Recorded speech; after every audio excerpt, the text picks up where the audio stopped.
Beralih ke informasi berikutnya, 1,5 tahun lagi menuju pemilu 2024, berbagai tokoh nasional pun sudah mulai menunjukkan keinginannya untuk masuk ke dalam pencalonan khususnya pemilihan presiden. Ada 3 tokoh dinilai mendapatkan endorsement dari Presiden Joko Widodo untuk maju dalam Pilpres 2024.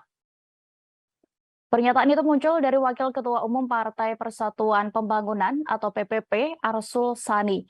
Ia mengatakan ketiga tokoh itu diantaranya Menteri Pertahanan Prabowo Subianto, Gubernur Jawa Tengah Ganjar Pranowo, serta terakhir Menteri Pariwisata dan Ekonomi Kreatif Sandiaga Uno. Sinyal pertama menurut Arsul, Prabowo didukung oleh Jokowi karena keduanya kerap terlihat bersama dalam sebuah kegiatan. Tokoh kedua juga berasal dari dalam kabinet pemerintahan, yakni Menparekraf Sandiaga Uno. Arsul menyatakan Sandi bahkan mendapatkan tugas khusus berupa kehormatan menyambut langsung kedatangan Perdana Menteri Australia Anthony Albanese.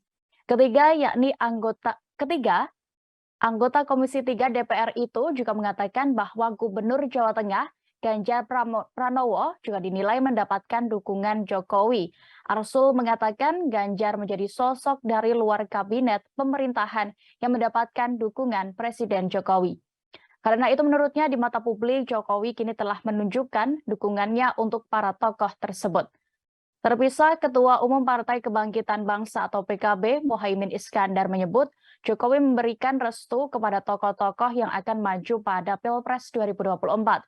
Caimin bahkan mengklaim Presiden telah memberikan restu kepada siapa saja tokoh, termasuk dirinya yang ingin maju pada Pilpres 2024. Namun Muhaimin tak membeberkan lebih jauh terkait restu yang diklaim telah diberikan Jokowi kepadanya.